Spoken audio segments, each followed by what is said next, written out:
नकल माफियाओं पर लगाम लगाने की बात करने वाले मुख्यमंत्री योगी आदित्यनाथ सरकार के मंसूबों पर पानी फेरते हुए माफियाओं ने 30 मार्च को आयोजित अंग्रेजी परीक्षा पर पर्चा लीक कर दिया। ये परीक्षा दूसरी पाली में होनी थी। इसके बाद आनंद फानंद में सरकार ने प्रदेश के 24 जिलों में परीक्षा को रद्द कर आरोपियों की धरपकड़ के आदेश दिए हैं। माध्यमिक शिक्षा विभाग की अपर मुख्य सचिव आराधना शुक्ला ने बताया कि बाकी 51 जिलों में पूर्व निर्धारित कार्यक्रम के अनुसार बोर्ड परीक्षा कराई जा रही है। बलिया में हम लोग को सूचना मिली कि कुछ पूर्व ऐतिहासिक जैसे अव्यवस्था ना हो और हमारी इम्तिहान और परीक्षा की शुचिता और पवित्रता बनी रहे, हम लोग ने इमीडिएटली वो पेपर की सीरीज जो अन्य जनपदों में गई है, 24 ऐसे जनपद हैं, उनमें हम लोग ने ये पेपर को निरस्त करने का निर्णय लिया। मैं आपको पढ़ के कौन सा पेपर है मैम? ये इंटरमीडिएट इंग्लिश का पेपर है जो 2 बजे आज होना है जी, तो उसको हमने निरस्त किया है। उसके लिए हम अन्य तिथि दे देंगे उन 24 जनपदों के बच्चों के लिए। अच्छा। इसमें मैं आपको बता देती हूँ, ये है आगरा, मैनपुरी, मथुरा, अलीगढ़, गाजियाबाद, बागपत, बदायूं, एटा, शामली, शाहजहाँपुर, उन्नाव, सीतापुर, ललितपुर, महोबा, जालौन, चित्रकूट, अंबेडकर नगर, प्रतापगढ़, गोंडा, गोरखपुर, आजमगढ़, बलिया, वाराणसी, कानपुर देहात। वहीं माध्यमिक शिक्षा मंत्री गुलाब देवी ने जिन 24 जिलों में परीक्षा रद्द, वहां के DIOS को सस्पेंड करने के आदेश दिया है। शुरुआती जानकारी के अनुसार अंग्रेजी के पेपर बलिया जिले से लीक हुआ। इसके बाद सोशल मीडिया पर वायरल हो गया। ये भी जानकारी सामने आई है कि ये पेपर 500 रुपए में बेचा जा रहा था।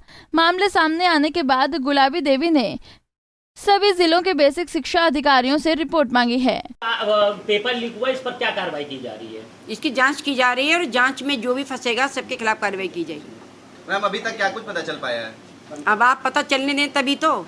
मैम जांच किसको दी जाएगी? इसकी जो लीक हुआ है पेपर, इसकी जांच किसको दी जाएगी? इसकी जांच बता दी जाएगी आपको, जिसको भी दी जाएगी हम बता देंगे आपको। ACS जोन की तरफ से मैम रिपोर्ट मांगी गई है, किनसे मांगी गई है, कहाँ पे अभी वो सब बता दिया जाएगा आपको, थोड़ा मौका दीजिए हमको। माध्यमिक शिक्षा निदेशक विनय कुमार पांडे के अनुसार इंटरमीडिएट अंग्रेजी विषय की सीरीज 216 ED और 316 EI का पर्चा लीक हुआ है। इसके मद्देनजर उन 24 जिलों की परीक्षा निरस्त कर दी गई है जहां इस सीरीज के पेपर भेजे गए थे। निरस्त परीक्षा की तारीख बाद में घोषित की जाएगी। बाकी 51 जिलों में परीक्षा कराई जा रही है। तो वहीं माध्यमिक बोर्ड के सचिव दिव्यकांत शुक्ला ने कहा है कि कड़ी सुरक्षा के बीच परीक्षा कराई जा रही है। इसके बाद भी पेपर लीक हुआ है तो पूरे मामले की जाँच कराई जा रही है। आज बलिया जनपद में पेपर के अंग्रेजी जो द्वितीय प्रश्न सेकंड मीटिंग में अंग्रेजी का पेपर था, उसके प्रकटन की आशंका प्रकट की गई और उस आशंका को देखते हुए 24 जनपदों में उस सीरीज के पेपर थे। 24 जनपदों में परीक्षाएं निरस्त कर दी गई अंग्रेजी की। शेष जनपदों में परीक्षाएं हो रही सकुशल, क्योंकि उस सीरीज के पेपर नहीं थे और कहीं 24 जनपदों के अलावा। और इस बार फुल प्रूफ व्यवस्था थी। हर केंद्र पर एक अतिरिक्त केंद्र व्यवस्थापक या सिटिंग मजिस्ट्रेट के नियंत्रण में, मतलब उसके देख रेख में, निगरानी में पेपर खुल रहे थे। इसके बाद भी ये घटना हुई है और बहुत गंभीर है। इस पर गंभीर रुख लिया जा रहा है और आगे से पूरी इसके जितनी भी सतर्कता हो सकती है और जो भी इसके लिए उपयोगी कदम उठाए जा सकते हैं वो उठाए जाएंगे। और अब इसके बाद एक घटना ना हो, इसके लिए सब कुछ किया जाएगा। नए सिरे से एडवाइजरी जारी, नए सिरे से है कि एकदम वहाँ पे स्टेटिक मजिस्ट्रेट, केंद्र व्यवस्थापक ये तीनों उपस्थित रहेंगे। पुलिस बल की पूरी व्यवस्था रहेगी वहाँ पे। 24 घंटे CCTV निगरानी में इसमें रखे गए वो, और इसकी जांच होगी। अगर कहीं इसमें कोई भी लैक आता है तो कार्रवाई होगी। इतनी सतर्कता के बावजूद इतनी बड़ी घटना सामने आई है। यूपी बोर्ड एशिया का सबसे बड़ा बोर्ड माना जाता है। क्या मानते हैं कि स्तर पर ये लापरवाही हुई है? अब देखिए, जांच का विषय है, उस पर जांच चल रही है। जांच में सामने आ जाएगा किस स्तर पर लापरवाही और कार्रवाई होगी। जांच के बारे में शासन निर्णय लेगा, जांच किस स्तर से कराएंगे। जिन जिलों की परीक्षा निरस्त की गई है उनमें बलिया, एटा, बागपत, बदायूं, सीतापुर, कानपुर देहात, ललितपुर, चित्रकूट, प्रतापगढ़, गोंडा, आजमगढ़, आगरा, वाराणसी, मैनपुरी, मथुरा, अलीगढ़, गाजियाबाद, शामली, शाहजहाँपुर, उन्नाव, जालौन, महोबा, अंबेडकर नगर और गोरखपुर शामिल हैं। पेपर लीक से 24 जिलों में छात्रों के बीच अफरा तफरी। 12वीं अंग्रेजी का पर्चा लीक होने के बाद जिन 24 जिलों में दोपहर की पाली की परीक्षा रद्द की गई है, वहां छात्रों के बीच अफरा तफरी मच गई। परीक्षा रद्द होने के बाद कई छात्रों ने कहा कि वे काफी तैयारी करके परीक्षा देने आए थे। गोरखपुर सहित कुछ स्थानों पर छात्रों ने परीक्षा रद्द किए जाने के खिलाफ नारेबाजी भी की। केंद्रों पर परीक्षा देने आए छात्र छात्राओं को जब परीक्षा केंद्रों पर एंट्री नहीं दी गई तो पता चला कि पेपर रद्द हो गया है तो वे निराश हो गए। उन्होंने कहा कि ऐसे पेपर लीक करने वाले छात्रों के दुश्मन हैं और उनके खिलाफ कड़ी कार्रवाई होनी चाहिए। क्या नाम है? सर मेरा नाम रिशु है। कौन सी क्लास से हो आप? सर मैं 12th क्लास में हूँ, यूपी बोर्ड से। तो आज क्या बात है जो पेपर कैंसिल हुआ है? सर आज पेपर लीक हो गया, इस वजह से हमारा जो परीक्षा थी वो रद्द कर दी गई है और मैं इस चीज़ को बहुत दुख है क्योंकि हमारी तैयारी फुल थी और मैं इस चीज़ का मतलब बहुत ज़्यादा दुखी कि अब दोबारा मेहनत करनी पड़ेगी, इसीलिए मैं बहुत दुख है कि हमारा पेपर कैंसिल हो गया। इस बार का जो पेपर था मुझे लगता था मेरे हिसाब से तो बहुत अच्छा आने वाला था। आज मेरा इंग्लिश का पेपर था और पेपर देने आए थे हम यहाँ पर। कहाँ से आए थे आप? राकेश मारक। अच्छा, आपका पेपर कैंसिल हो गया, कैसा लग रहा है? अब बहुत बुरा लग रहा है, इतनी तैयारी के साथ आए थे और अब कब होगा आगे पेपर, ये टेंशन है, ये कब पता चलेगा।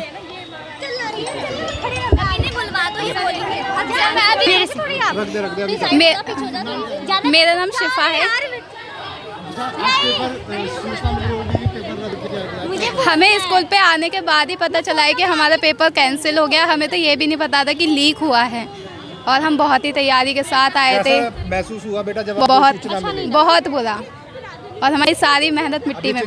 वहीं इस पूरे मामले पर विपक्ष ने सरकार को घेरा। सपा मुखिया अखिलेश यादव ने ट्वीट के जरिए योगी सरकार पर तंज कसा और कहा कि सरकार पेपर माफियाओं पर दिखाने के लिए ही सही लेकिन कागज का बुलडोजर चलवा दे। तो वहीं कांग्रेस प्रवक्ता अंशु अवस्थी ने कहा कि पेपर लीक सरकार की अक्षमता का परिणाम, सिर्फ चुनाव जीतने से सरकार नहीं चला करती, उसके लिए इच्छा शक्ति भी चाहिए। भाजपा के अक्षम नेतृत्व की वजह से आज नौजवानों का भविष्य खतरे में है। 24 से ज्यादा जनपदों में आज यूपी बोर्ड की परीक्षाएं पेपर लीक हो गए। पिछली भारतीय जनता पार्टी की सरकार में 17 से ज्यादा नौकरियों के पेपर लीक हो गए। प्रदेश का नौजवान पूछ रहा है मुख्यमंत्री जी कि आपकी अक्षमता को कब तक आखिर नौजवानों पर जुल्म और अत्याचार होगा। इस घटना की जांच होनी चाहिए। सत्ता पक्ष से जुड़े जो भी लोग हैं उन पर कार्रवाई होनी चाहिए। नई सरकार को जनता ने जनादेश दिया लेकिन सरकार पुनः अपनी अक्षमताएं दिखाना शुरू कर चुकी है। वहीं ADG law and order Prashant Kumar ने कहा कि एसटीएफ और जिला पुलिस को निर्देशित कर आरोपियों को पकड़ने के निर्देश दिए गए हैं। साथ ही 24 जिलों के अलावा जहां पेपर चल रहे हैं वहां परीक्षा को सुचारू रूप से कराने के निर्देश दिए गए हैं। तो उस सीरीज के प्रश्न पत्र जहां जहां गए थे ऐसे 24 जिलों में द्वितीय पारी की परीक्षा शासन में के शीर्ष स्तर से इसको निरस्त किया गया है और बलिया के अतिरिक्त एसटीएफ को भी लगाया गया है कि किन परिस्थितियों में ये पर्चे लीक हुए हैं और कहां से लीक हुए हैं, किसकी मिलीभगत से हुए हैं। शिक्षा विभाग के स्तर से भी इसमें कार्रवाई की गई है और एसटीएफ तथा जिला पुलिस को निर्देशित किया गया है कि इसमें सभी पहलुओं को जांच करते हुए जो भी दोषी व्यक्ति हैं उनके विरुद्ध कठोर से कठोर कार्रवाई करें और सही मुलजिमों को जेल के सलाखों के पीछे लाए। आगे अगर आवश्यक होगा तो इस पर रास्ता इत्यादि की कार्रवाई भी की जाएगी। इतना ही बलिया से ही 29 मार्च संस्कृत का पर्चा भी लीक हो गया था। हाई स्कूल संस्कृत की परीक्षा होने से पहले ही उसके पेपर और उत्तर बाजार में पहुंचने की खबर फैल गई थी। पुलिस ने आज इस मामले में केस दर्ज कर लिया है। जिला विद्यालय निरीक्षक की तहरीर पर केस दर्ज किया गया है। पुलिस कुछ स्कूल प्रबंधकों, शिक्षकों और अन्य संदिग्धों को हिरासत में लेकर पूछताछ कर रही है। तो वहीं पूरे मामले पर मुख्यमंत्री योगी आदित्यनाथ ने आरोपियों पर एनएसए लगाने के आदेश दिए और साथ ही विस्तृत रिपोर्ट मांगी है। मंगलवार को सुबह ही पाली की 10वीं के संस्कृत विषय का इम्तिहान था। बताया जा रहा है कि परीक्षा शुरू होने से पहले ही पता चला कि प्रश्नों के उत्तर सोशल मीडिया पर वायरल हो रहे हैं। इसकी जानकारी होते ही अफसरों में खलबली मच गई। पहले तो शिक्षा विभाग के अधिकारियों ने इनकार किया, लेकिन बात जब ऊपर तक पहुंच गई तो जांच पड़ताल शुरू की गई। ज्वाइंट डायरेक्टर YK सिंह जांच करने पहुंचे। डीएम ने भी 3 सदस्यीय टीम गठित कर जांच के निर्देश दिया। इस प्रकरण में DIOS ब्रिजेश मिश्र की तहरीर पर बलिया के उम्भाव थाने में अज्ञात के खिलाफ धारा 420 IPC, परीक्षा अधिनियम 1988 की धारा 5 व 10 तथा सूचना प्रौद्योगिकी 2008 के तहत केस दर्ज किया गया है। पुलिस की आधा दर्जन टीमों को तहकीकात के लिए लगाया गया है। हमसे जुड़े रहने के लिए हमारे YouTube चैनल को सब्सक्राइब करें और नई वीडियो की नोटिफिकेशन के लिए बेल आइकॉन को दबाएं। अगर आप ये वीडियो Facebook पर देख रहे हैं तो लाइक जरूर करें और ज्यादा से ज्यादा शेयर करें। धन्यवाद।